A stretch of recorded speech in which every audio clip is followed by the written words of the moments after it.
रात अंधेरी थी, आसमान में बिजली चमक रही थी और हवा तेज चल रही थी। ऐसे लग रहा था जैसे रात अपने साथ कोई राज छुपा रही हो। बारिश जोर से गिर रही थी। हर बूंद जमीन पर गिरते ही एक अजीब सी आवाज कर रही थी, जैसे पुराने दर्द को याद दिला रही हो। अविनाश, एक यंग लड़का, अपने दादाजी के पुराने घर में पहुंचा। उसके चेहरे पर डर और उत्सुकता का मिलन था। उसने सोचा, ये घर कितने सालों से बंद पड़ा है, अंदर क्या होगा। घर बहुत सालों से बंद था। धूल और मकड़ी के जाल हर जगह थे।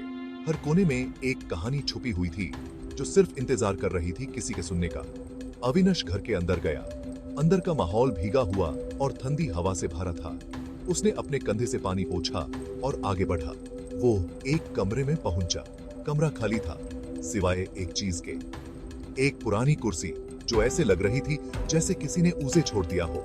दीवार पर एक दरवाजा था। ये दरवाजा पहले कभी नहीं देखा था अविनाश ने। उसने सोचा, ये दरवाजा यहाँ कैसे आया? क्या ये किसी राज का दरवाजा है? दरवाजा लाल रंग का था और उस पर अजीब से डिजाइन्स बने हुए थे। ये डिजाइन्स ऐसे थे जैसे किसी पुरानी कहानी को बयान कर रहे हो। अविनाश ने हाथ बढ़ाया और दरवाजे को छूने की कोशिश की। उसके दिल की धड़कन तेज हो गई। अविनाश दरवाजे के पास गया, उस पर हाथ रखा। उसके हाथ का स्पर्श जैसे एक राज को छूने जैसा था। दरवाजा पुराने समय का लग रहा था, जैसे इसमें कई कहानियां छुपी हो। दरवाजा ठंडा था जैसे बर्फ। ठंडक उसके हाथों से दिल तक पहुंच गई। उसने सोचा, क्या यह दरवाजा किसी पुराने राज को छुपा रहा है? क्या उसे खोलना चाहिए? दरवाजे के नीचे से एक हल्की रोशनी आ रही थी।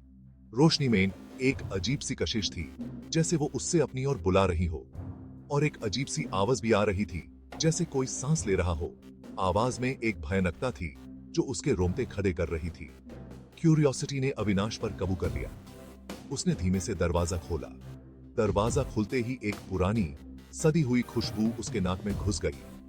अंदर का अंधेरा उससे और भी गहरा लगने लगा। दरवाजे के पीछे एक अलग ही दुनिया थी। ये दुनिया बिल्कुल अलग थी, जैसे किसी दूसरे ग्रह से आई हो। आसमान हरा था और पेड़ काले थे।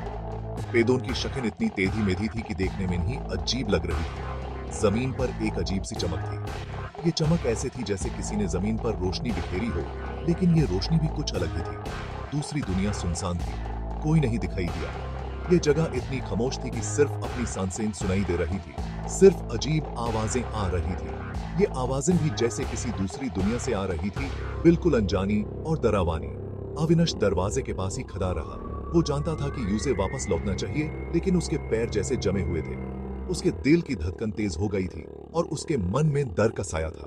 उसने सोचा, क्या ये सच है या सिर्फ एक सपना? अचानक अविनाश के पीछे से एक आवाज आई। वो घबरा गया और पलटा। पीछे कोई नहीं था, लेकिन दरवाजा बंद होने लगा। अविनाश ने दरवाजे को पकड़ा और जोर से धक्का दिया। दरवाजा नहीं खुला। वो दूसरी दुनिया में फंस गया था। अविनाश एक आखिरी बार चीखा, कोई है? लेकिन जवाब में सिर्फ सन्नाटा छाया रहा। दूसरे दिन जब लोगों ने अविनाश को ढूंढा तो वो गायब था। सिर्फ खुला दरवाजा रहस्य बनकर रह गया। क्या अविनाश कभी वापस आ पाएगा, या वो हमेशा के लिए उस दूसरी दुनिया में फंस गया?